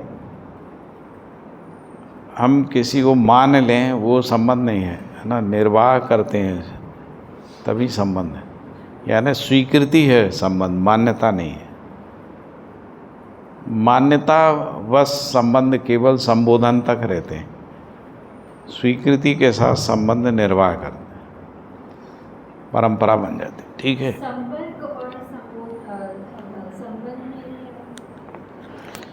जिनके साथ निश्चित निर्वाह होता है वो संबंध है, जिनके साथ स्वेच्छा से निर्वाह होता है वो संपर्क। स्वेच्छा का मतलब ये नहीं है कि मैं आपके घर आया तो आपका मन होगा तो नाश्ता कराएंगे, वो स्वेच्छा नहीं है। मतलब अनिवार्यता नहीं है, मतलब अब हमको इनको नाश्ता कराते ही रहना है, ऐसा नहीं है, क्योंकि ये थोड़े समय के लिए आए चले जाएंगे, है ना। लेकिन जो हमारे बच्चे हैं उनको तो रोज़ खाना खिलाना है, भाई को, पति को, है ना, रोज़ कराना है, वो अनिवार्यता है, वहाँ पे स्वेच्छा नहीं है। तो संपर्क में थोड़े समय के लिए है ना, इसलिए अपरिचित को भी हम लोग पानी पिलाते हैं ना, गुड़ खिलाते हैं, ऐसा है परंपरा में। उसको भी हम अच्छा नहीं मानते कि कोई हमारे घर में पूछने आया कि ये फलाने कहाँ रहते हैं, तो हम दरवाजे से ही भगा दें, है ना। पहले तो कहते हैं आप क्यों आए, आपने क्यों घंटी बजाई हमें तो अगर सामाजिकता होती है तो हम कहते हैं कि वहाँ रहते हैं, भाई साहब आप कहाँ से आए, होता है यहाँ से आए, पानी पिलाऊं क्या, है ना। अभी लोग डरे हुए हैं इसलिए नहीं बोलते, चाहते भी हैं फिर भी बोलते नहीं, है ना। तो वो भय ख़त्म होता धीरे धीरे, संबंध और संपर्क के साथ कम होता है, हो जाती हैं तो और स्तब्ध हो जाता है ना समाज। ट्रेन में लोग बाजू में कोई भी अपरिचित आदमी होता था फिर भी खाना पूछता ही था।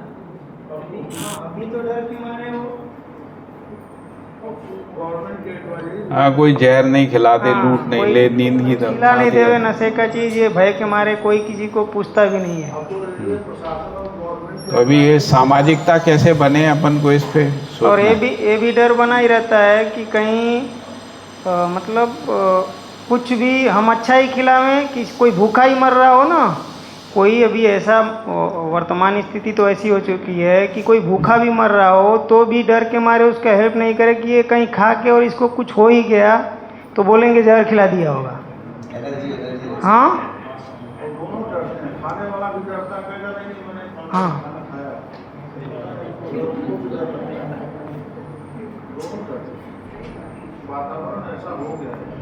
वातावरण ऐसा हो।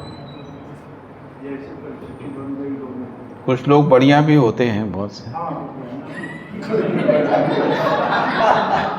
हम एक बार बीकानेर से मुंबई आ रहे थे तो हमने अपनी कैंटीन में कहा था कि यार हमको कुछ पराठे रख देना, तो उन्होंने पराठे, कुछ जले हुए पराठे, कुछ ऐसे ही सूखे हुए पराठे लपेट के दे दिए आलू के साथ। तो हमारे बाजू में एक व्यक्ति, कोई मारवाड़ी जी थे वहाँ के, बीकानेर के। थोड़ी देर हम लोगों की बातचीत होती रही, उनको अच्छा लगा हमारे साथ। थोड़ी देर बाद कहा ये नाश्ता कर लेते हैं। तो मैंने अपने बैग में से वो पराठे निकाले, खोले, उन्होंने अपना पिटारा को मारवाड़ियों का तो बड़ा पिटारा होता है, ढेर सारा खाना, कई प्रकार की पुड़ियाँ, है ना, अचार, ये सब बहुत सारा रहता है उनके। तो उन्होंने हमारे पराठे देखे, वो 3 टायर में थे हम लोग। तो उन्होंने कहा ये नाश्ता है आपका? हमने कहा हाँ भाई साहब यही है, कैंटीन वालों ने जो दिया है। तो उन्होंने वो उठाया, वो खिड़की से बाहर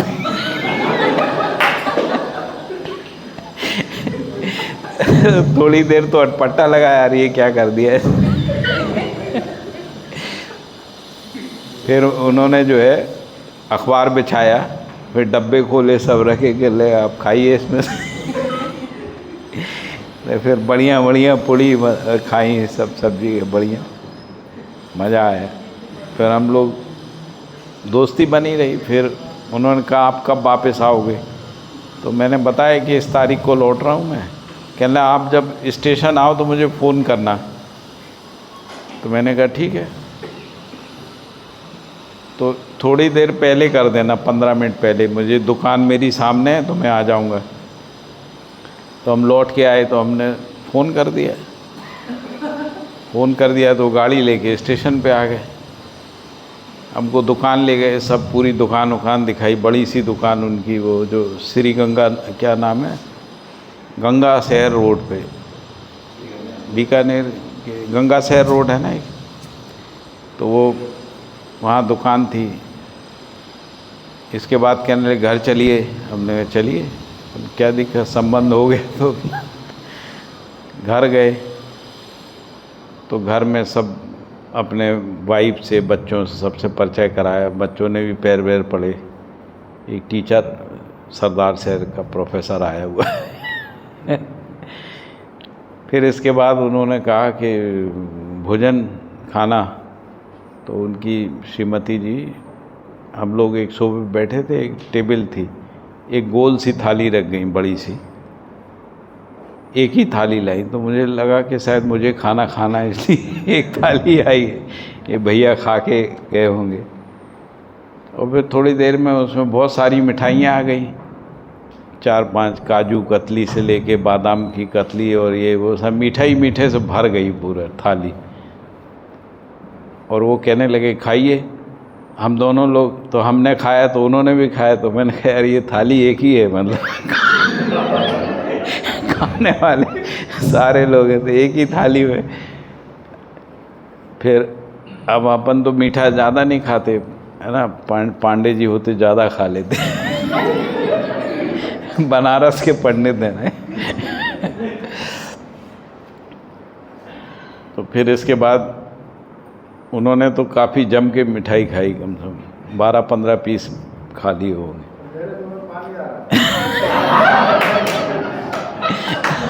अब हम लोग 3-4 खाने के बाद अफर गए। फिर इसके बाद वो मिठाई जो बची थी वो सब ले गए। फिर दूसरी थाली आ गई, फिर एक थाली आई, 2 नहीं आई। और फिर इसके बाद उन्होंने उस थाली में दाल और सब्जी ऐसे 3-3, 6 कटोरियाँ थाली में रख दी। हमको समझ में नहीं आया ये 2-2 कटोरी एक ही थाली में क्यों रखे।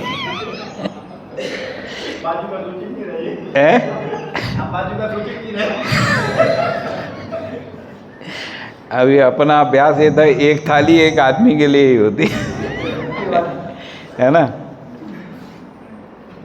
तो फिर बाद में रोटी आके रख गई, तो उन्होंने रोटी खाना शुरू की तो हमने भी खाना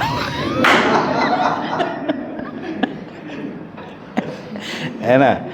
तो वो अलग अलग कटोरियाँ थी, इसलिए हमने अनुमान लगा लिया ये ये वाली हमारी है।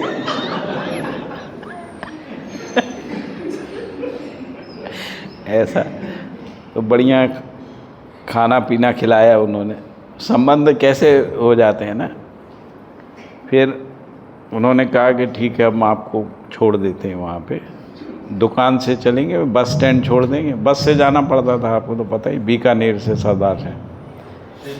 तो हम दुकान गए तो मैंने उनसे कहा कि यार मेरे पास जो है एक वो नहीं है, क्या नाम से, वाटर प्यूरीफायर जो है ना, तो आपकी दुकान में है तो ये कितने में मिलेगा। तो उन्होंने कहा कितने में मिलेगा क्या मतलब है, आपके पास नहीं है ले जाओ।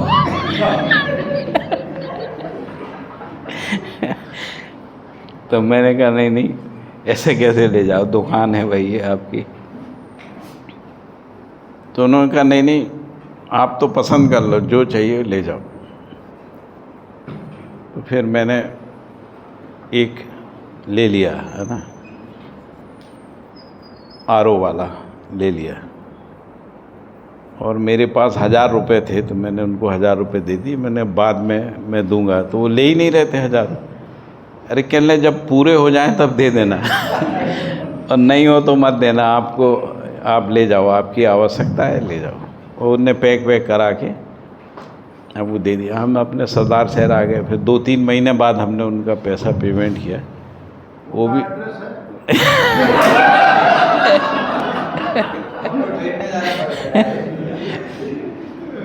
आपके साथ तो बड़ा अच्छा और मेरे साथ बड़ा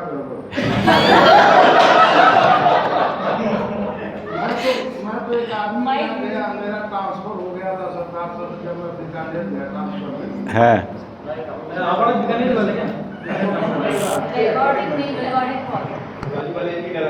हम तो जब किसी घर जाते हैं और हमको खाना खाना होता है तो पहले से ही बोल देते हैं कि भैया क्या बनाया है। मतलब पक्का हो गया कि अब खाएंगे। कि आपने चाहे जो बनाया, मैंने अपना मुंह बना लिया। संबंधों में मज़ा है।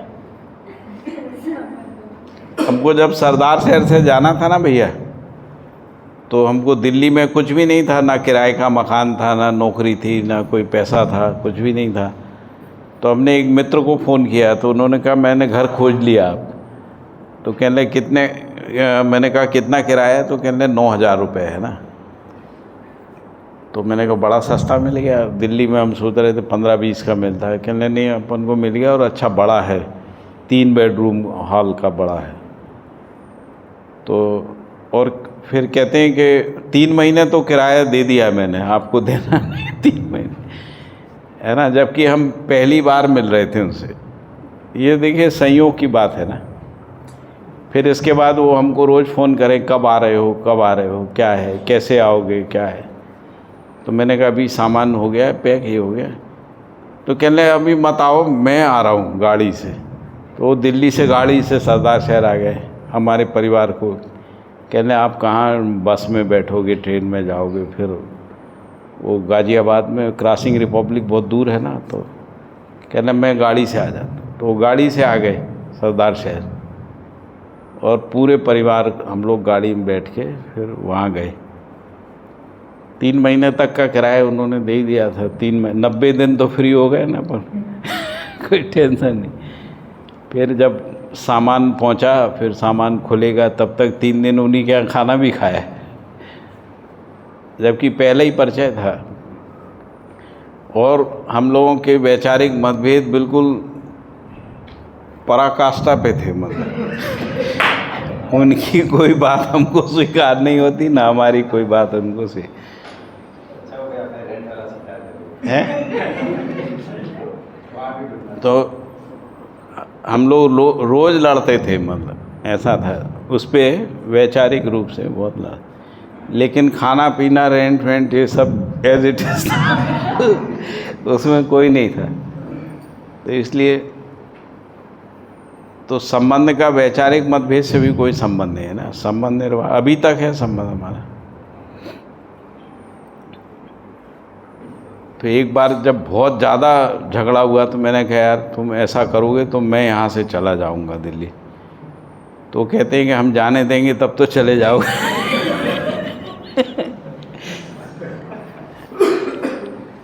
लेकिन फिर वहाँ से उम्मेद भाई के कारण निकलना हुआ है ना। उम्मेद भाई जो है आए और सब देखा दाखा और कहते हैं कि आप इस काम के लिए नहीं हो। तो मैंने कहा कि मैं किस काम के लिए कहले आप तो जीवन में देख काम करो, ये सब बंद करो, दिल्ली छोड़ो आप।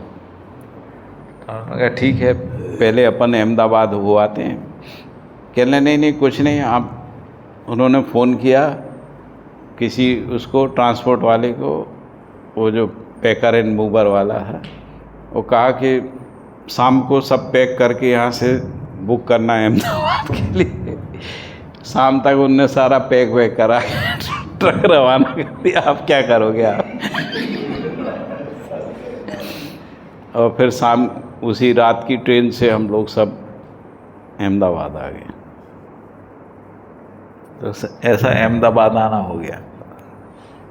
तो संबंधों में सब हो जाता है। संबंधों में यदि संबंध है, स्वीकृति है, उपयोगिता है आपकी, है ना, तो सब संसार में अभी भी बहुत अच्छे लोग हैं। मैंने कहा ऐसा लोग खराब लोग नहीं है। सब समुदाय चेतना में भी लोग अच्छा करना चाहते हैं, उसको दिशा देना है, मानवता की तरफ उसको ले जाना है। इतना ही सा काम है, बहुत थोड़ा सा।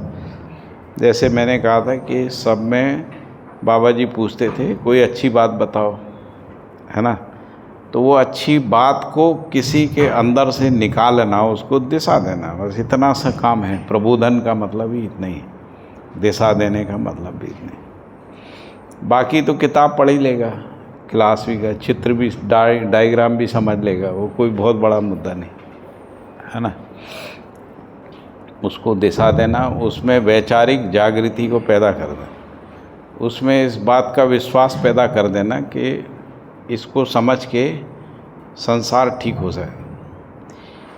हम लोग सोचते हैं कि हर व्यक्ति बहुत स्वार्थी होता है, वो केवल अपने तक सोचता है ना, ऐसा हम सोचते हैं।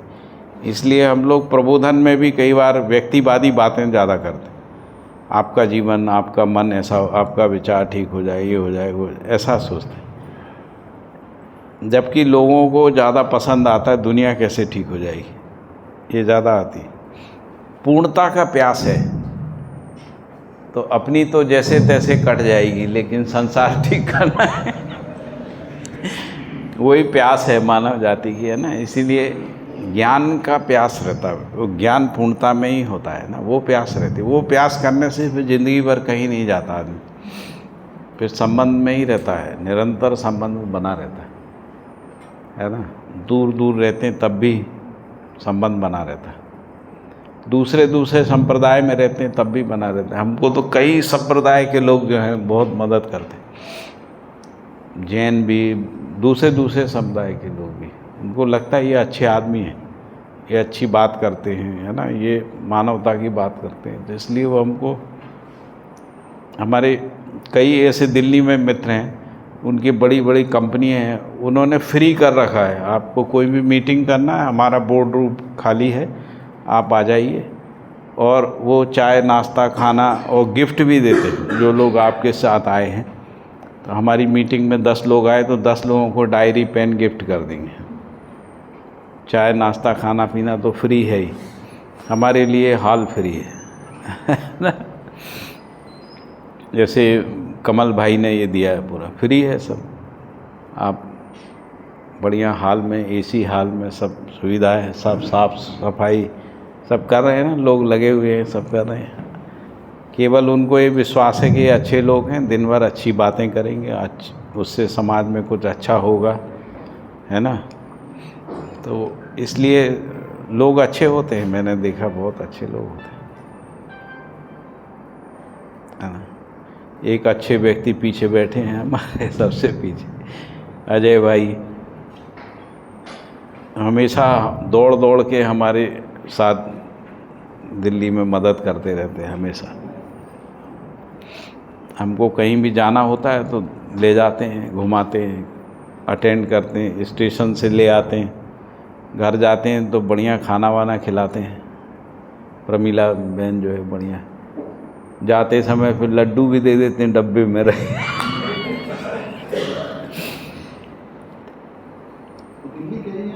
हैं।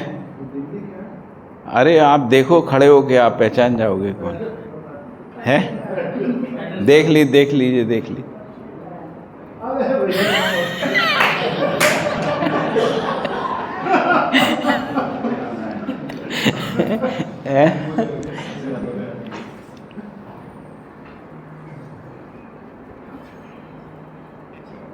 तो लोगों की अच्छाई का भी मज़ा लेना चाहिए ना, उसका आस्वादन लेना चाहिए ना, उनके सहयोग का, उनके साथ जो भी हमने अच्छा फील किया है, अच्छा सुना है, समझा है व्यवहार का, उसका मज़ा लेना चाहिए ज़िंदगी में। वही तो उत्सव है भाई अपने में, और क्या उत्सव है। आप लोग गलतियाँ देखते रहते, ये मान के ही चलना चाहिए। पहले तो ये मान लो सब गलत हैं, हम भी गलत हैं, वो भी गलत है, हम सब जीव चेतना में हैं तो सब गलत ही है। अब उनमें जो अच्छाई है वो देख लो भाई, गलत तो सबको पता ही है, उनको भी पता है कि हमारे अंदर क्या है, हमको भी पता है। तो अभी उसको देख के बता के क्या फ़ायदा है, वो तो सबको पता ही है ना। उसमें कोई इंटरेस्ट नहीं किसी का। आप जैसे किसी की, आपकी आदत है शिकायत करने की, आप 3 4 5 बार मुझे बोलिए, है ना। पहली बार आपको लगेगा पाठक जी को अच्छा लगा होगा, ये सब पता है। दूसरी बार, तीसरी, चौथी बार हम जो है बचने लगेंगे। अभी ये आएंगे फिर वो सुनाएंगे, है ना, दूर भागे, फिर हमको चिड़चिड़ापन आने लगेगा। अरे यार कुछ और बताओ, जाने दो कौन क्या है ना। तो उसमें रुचि नहीं है मानव का, स्वाभाविक नहीं है गलतियों को सुनना, है ना, और विरोध को सुनना, शिकायतों को सुनना, उसमें किसी का कोई रुचि नहीं। मैं बता रहा हूँ, इसको अच्छे से जांच के देख लेना, कोई रुचि नहीं है। अच्छी बात में रुचि है लोगों की, है ना, अच्छी बात में रुचि है। अभी भी मानव जाति अच्छाई को पहचानने के लिए कोशिश कर रही है ना, उसको देख पाना है ना। मुझे लगता है वो बहुत महत्वपूर्ण काम है। वो तभी दिखता है जब हम पूरे के साथ जुड़ते हैं।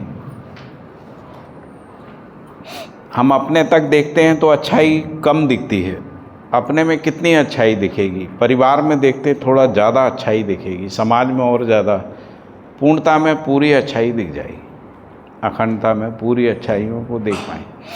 हमको जैसे विधि विधान संविधान का जो महत्व है वो हमको परिवार में नहीं दिखेगा, समाज में भी नहीं दिखेगा, है ना। लेकिन जब हम राष्ट्र के स्तर पे सोचेंगे तो हमको संविधान दिखेगा, विधि विधान, उसकी उपयोगिता, उसका महत्व, उसके जैसे मान लीजिए आज संविधान ना हो, भारत का संविधान अभी जीव चेतना में है ना, और एक बिहार का चुनाव हो जाए बिना संविधान के, बिना पुलिस के, तो क्या होगा? वो तो रहने के बाद में नहीं हो पाता है, तो नहीं रहेगा तो कहाँ से होगा? बिहार का आबादी हरियाणा हिमाचल का आबादी हो जाएगा। लोग काट पीट डालेंगे। इसका मतलब कितना महत्वपूर्ण है वो जो सुरक्षात्मक कार्यक्रम है ना। हम कह रहे हैं उससे भी ज़्यादा जो आपने कहा ना, उसके रहते भी जो हो रहा है वो ना हो, उसके लिए हमको विचार करना है। जो हो रहा है उसका एक सिस्टम है, वो तो हो चुका है, वो उस पर विचार हो गया।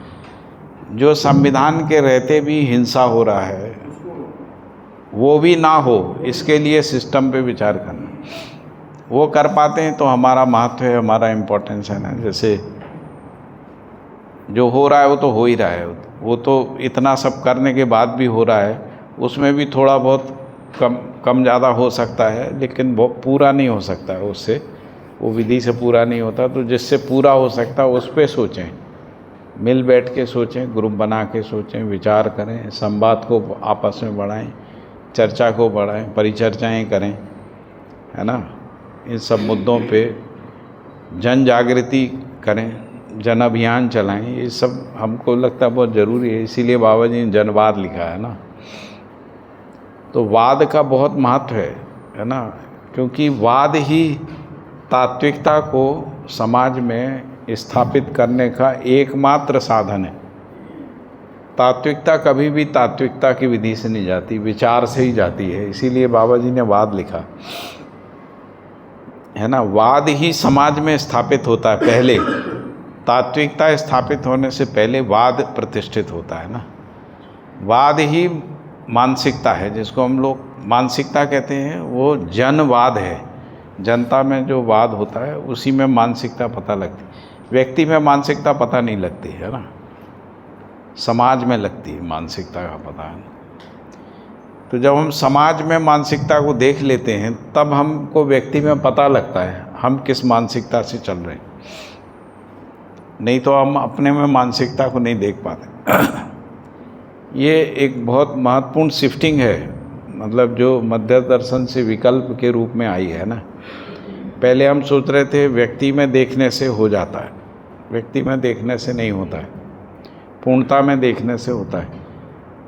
पूर्णता ही अस्तित्व सहअस्तित्व के रूप में है ना। सहअस्तित्व ही मानव परंपरा में अखंड समाज सार्वभौम व्यवस्था के रूप में सहअस्तित्व परावर्तित रूप में हमारे सामने उपलब्ध है।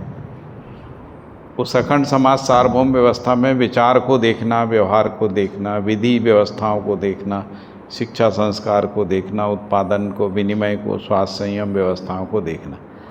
जैसे स्वास्थ्य सबको सुलभ हो जाए, उपलब्ध हो जाए, वो क्या विधि होगी? उसको हम ऐसा क्या करें हेल्थ एजुकेशन में, हेल्थ कम्युनिकेशन में, कि जिसको बाबा जी स्वास्थ्य कह रहे हैं वो सबको सुलभ हो जाए, हर परिवार को सुलभ हो जाए, हर देश को सुलभ हो जाए। ऐसा क्या? इस पर विचार करें। विचार करेंगे तो रास्ते निकल आएंगे, लोग उसको अपनाने लगेंगे, है ना। लेकिन विचार तो करना पड़ेगा, विचार नहीं करेंगे तो नहीं होगा। हमारी सबकी आकांक्षा क्या है? हम स्वस्थ रहें या सब स्वस्थ रहें? सब स्वस्थ। यदि सब स्वस्थ रहें तो सब स्वस्थ रहने का तंत्र हमको डेवलप करना है, व्यवस्था हमको नीति पहचानना है ना। उसका इम्प्लीमेंटेशन पहचानना, उसको लोक व्यापीकरण करना है ना, उसकी मानसिकता को निर्माण करना। ये कार्यक्रम है सहअस्तित्व के प्रकाश में। इसी अर्थ में ये सारे चार्ट हैं। मतलब जब आप इनको पूर्णता में देखते हैं तो एक नई चीज़ समझ में आएगी आपको, जो अभी तक हम सोचते रहे उससे, बल्कि जो आपने अभी तक जो सूचना अर्जित की है वो और परिमार्जित हो जाएगी और लगेगा कि हाँ, ये जो सूचना है ये एक सही चीज़ को चित्रित करने में सहायक हो जाएगी। जो भी पिछला अध्ययन किया, पठन किया, शिविर किए हैं, उससे जो भी सीखा है, जो भी है, वो सारे सूत्र जुड़ जाएंगे, है ना, यदि हम पूर्णता के अर्थ में इसको देख पाते हैं। ठीक है, या कोई प्रश्न हो तो बताइए।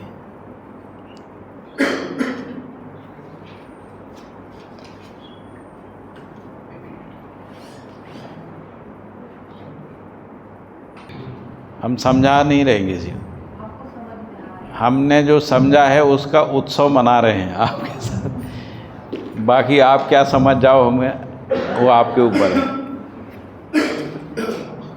हम जब से बोल रहे हैं आपको समझाने के लिए कुछ बोल ही नहीं रहे। हमारी समझ का जो उत्सव है वो आपके सामने रख, ऐसा नहीं लग रहा आपको? हाँ,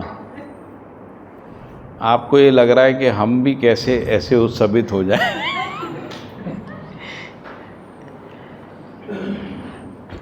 वही है, मतलब मूल बात तो वही। तो ये तो हो गया, जागृति हो गई। जागृति समझदारी सहित प्रमाण, मानव देव मानव दिव्य मानव, चेतना रूप में प्रमाण वर्तमान। जागृति क्रम जीव चेतनावश मानव में वाद विवाद, व्यक्तिवाद, समुदायवादी क्रियाकलाप, जिसके परिणाम स्वरूप में अनेक समस्याएं, धरती बीमार, समस्याओं से पीड़ित मानव।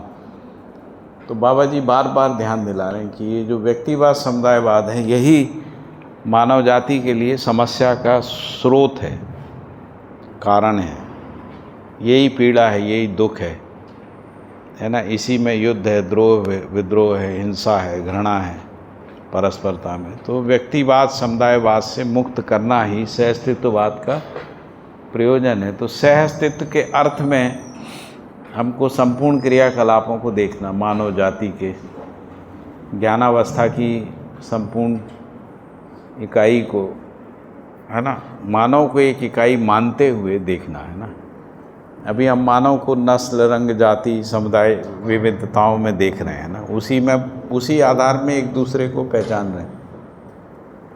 हम लोगों की बात नहीं कर रहे हैं, मानव जाति की बात कर रहे हैं। मानव जाति में सब ऐसे ही देख रहे हैं और वही सारी समस्याओं का कारण है। हाँ, ये लिखा है कि मानव ज्ञानावस्था में होने रहने का प्रमाण जो है वो प्रयोजन है।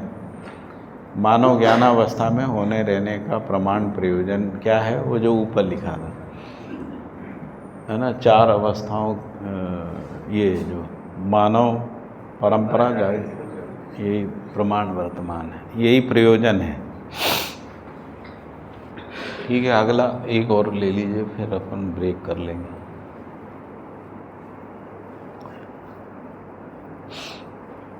तो हम लोग ये कंटिन्यू तो कर ही रहे हैं ना। 2 महीने वाला भी कल निकला है और जो एक ऑनलाइन भी है, आधे घंटे का सेशन। ये फोल्डर ख़त्म हो गया। ब्रेक कर लेते हैं क्या? ब्रेक कर लेते हैं, लंच, क्योंकि आज वो जो खाना बनाने वाले उनको वहाँ भी जाना करना होती। तो लंच करके फिर हमारे पास अखंडता के 3 चार्ट हैं बस, तो वो 3 करेंगे। बाकी हम आपको एक सीक्वेंस में दिखा देंगे कि इतने चार्ट हैं, है ना। तो क्योंकि अपन अभी जो पूर्णता के अर्थ में देख रहे हैं तो उससे अखंडता वाला जुड़ जाएगा, तो वो 3 चार्ट उनको कर लेते हैं, ठीक है, लंच के बाद। और